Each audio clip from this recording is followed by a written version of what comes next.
Year three breakouts in the NFL are very real people. My favorite example is Nico Collins. You have to see the forest through the trees. Just because you failed to break 500 yards through the first 2 seasons of your career, or you have objectively looked like a bust, does not mean that you cannot turn your life around. So we are here to look on the positive side and talk about year three breakout candidates who still has a chance to push through to elite production. We'll start off here with Odunze. The Chicago receiving core is very interesting. Now, I do ultimately think that Loveland is probably the guy that we want here to be the target leader, but it is any man's opportunity to step up and be the first look in this offense.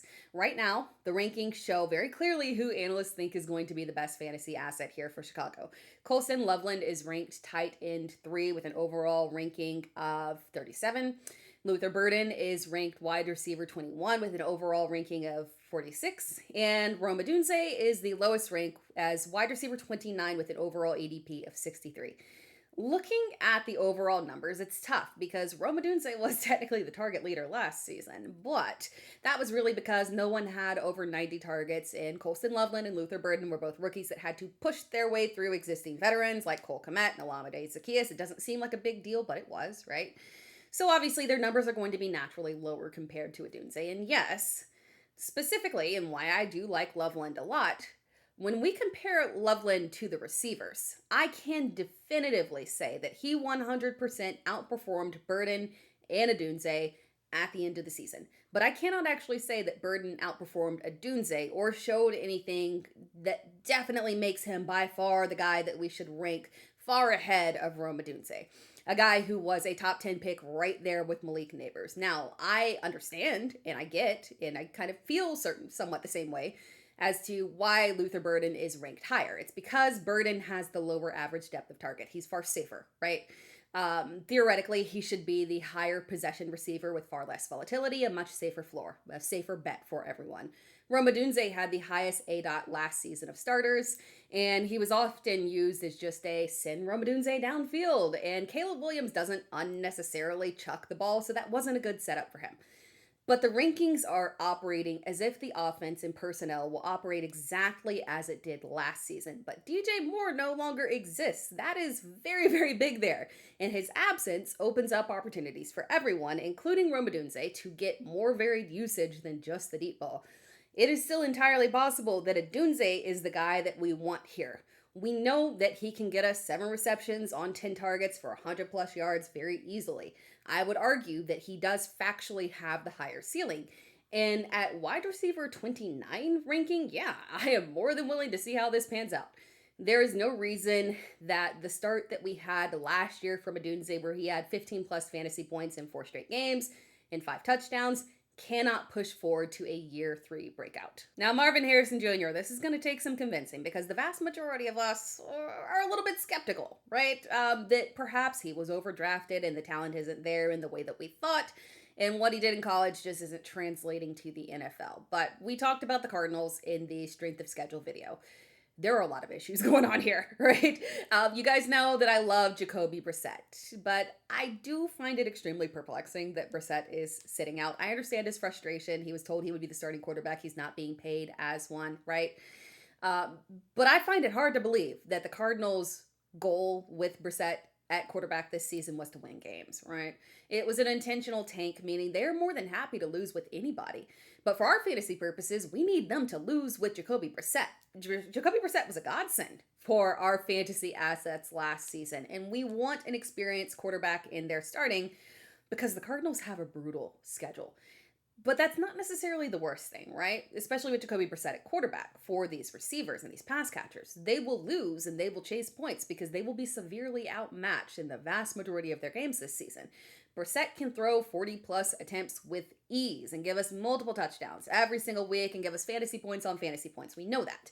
And we want Marvin Harrison Jr. to be one of those guys. It's tough to assess Marvin Harrison Jr. and Jacoby Brissett together because Marvin Harrison Jr., unfortunately, was concussed in Jacoby Brissett's first start. The second game was against Green Bay, who does have a penchant for strategically clamping down wide receiver ones. Then he had solid games against Dallas and Seattle, seeing 22 targets in total with 2 touchdowns. That was very encouraging. Unfortunately, he got injured there very quickly. And when he did return, he was definitely playing through the injury and was clearly limited. So don't panic by saying that Marvin Harrison Jr. didn't thrive with Brissett last season in the same way that Michael Wilson did, because it's a little more nuanced than just the straight up numbers, right? And the improved run game should help the pass as well. I do ultimately trust Jacoby Brissett to help push Marvin Harrison Jr. through to a breakout, but therein lies the problem. I trust Jacoby Brissett. I do not trust Gardner Minshew or any rookie, let alone Carson Beck. But because they are factually going to lose and have a top pick, here is the problem. They have to see what they have in Carson Beck in live game action. He is going to have to start at some point this season. So they can determine if he's worth building around or if they are snagging a quarterback with one of their top picks in 2027. Beck looked good, has looked good so far in training camp, but looking good in training camp does not mean anything. Ask JJ McCarthy. I hesitate to call for a breakout for anyone with a rookie quarterback on an objectively terrible team. But because the schedule is brutal, there's not actually a clean entry point for Carson Beck until they actually get to the fantasy playoffs. That's a whole other issue. Again, look at the strength of schedule video. So that does mean that while we don't really have a clue who is going to be starting for the entire season for sure, right? We do know that more than likely they're not going to shove Carson Beck into a nasty situation early in the season. So theoretically, Marvin Harrison Jr. could get off to a strong start with Brissett, but this is just not an ideal scenario for pass catchers because of that question mark. It makes it very risky. Now at Marvin Harrison Jr.'s ranking, he's not actually going to destroy your roster in any way, shape, or form because you're drafting him as a wide receiver 3. If he whiffs, no big deal. That's the bright side there. So the breakout could happen. There's just, unfortunately, a lot going on with the team and quarterback situation. We talked about Blake Corum in the running backs video. Now, before I dive into Corum, I do want to preface this. I have never been a Blake Corum truther, because they were out there, right? Remember, they were out there from the moment that Blake Corum was drafted saying that Kyron Williams was losing his job and it was Blake Corum season from the jump, which did not happen.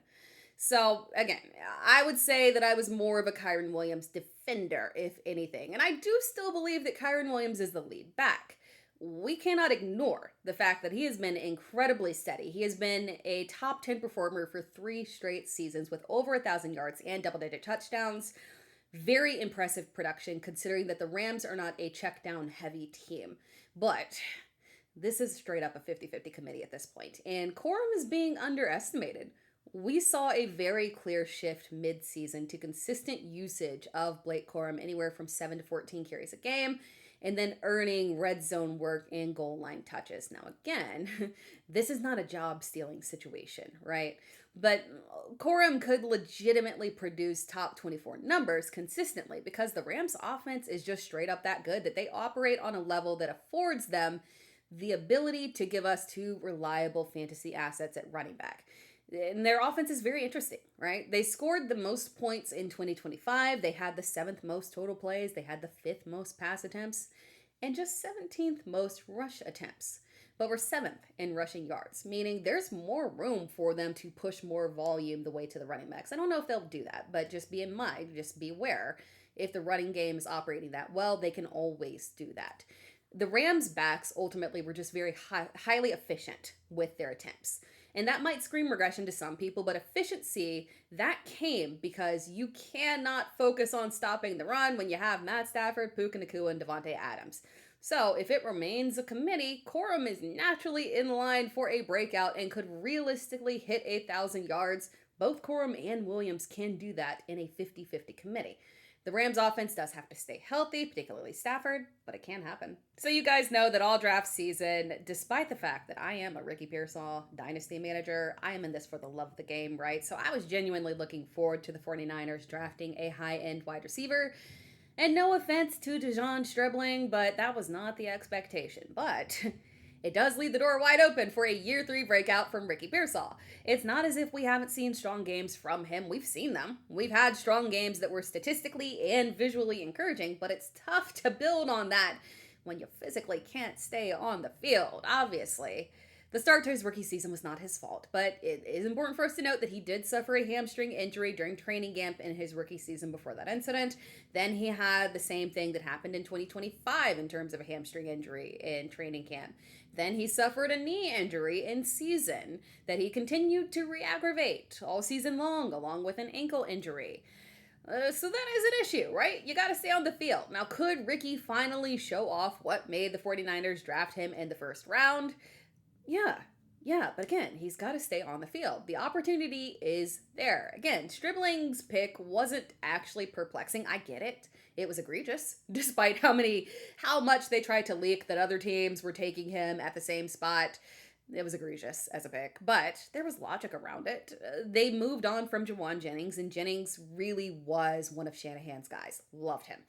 Profile-wise, Stribling is a clear replacement for Jauan Jennings, but that role is absolutely not a wide receiver one. Now, the clear wide receiver one here is Mike Evans, but we are talking about a 32-year-old receiver whose hamstrings are hanging on by a literal thread. The odds of him making it through the season fully healthy are slim, unfortunately. There's also that caveat that despite age, and this is the good part here, despite age, Mike Evans is going to be treated as the wide receiver one by defenses just as he was last year in Tampa. And what did that do? That's right. That opened things up for Emeka Egbuka. That was good. That was not a problem because the lockdown corner has to shadow Mike Evans because he is the best receiver on the field, factually. So it doesn't matter. As long as he's on the field, his presence will be a benefit to Pearsall because he will get the easier coverage. So Pearsall has two very clear paths to a breakout.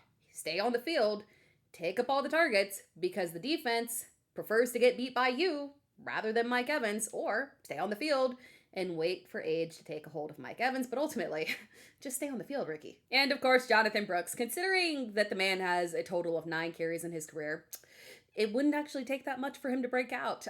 Brooks actually has about as clean of a path to RB1 as you can get as a backup because it won't actually take injury to get him there. Unlike other running backs, more than likely you're not taking over the job. You got to wait for the running back to get injured for you to get your opportunity. But here, the Panthers will happily give up touches to additional running backs, and they have proven that through multiple lead back changes. They have zero loyalty at running back.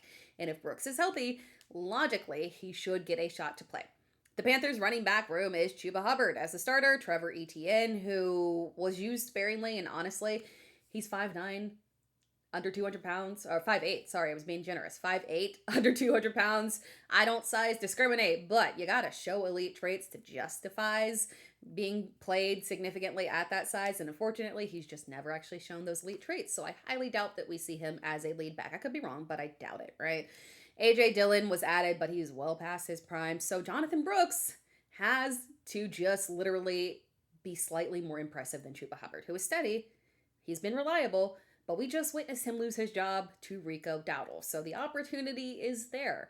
The Panthers' run game wasn't particularly effective outside of Rico Dowdle beating up on two of the worst run defenses in the league. But they ultimately leaned on the run game more than the pass. And while I do expect them to continue to gradually increase the pass volume with Bryce Young, I don't expect a massive leap. The Panthers will stay committed to the run. The opportunity will be there for Brooks to take the ball and literally run. And the great thing for us in redraft is that his ADP will never rise higher than that of an RB3. So there's not a ton of risk in drafting him. Now, there are some additional guys who qualify for year 3 breakout Xavier worthy. I mean, I have made it clear that I do not believe in him as a wide receiver one, but should Rashee Rice continue to do illegal activities, Worthy will get his shot to prove it.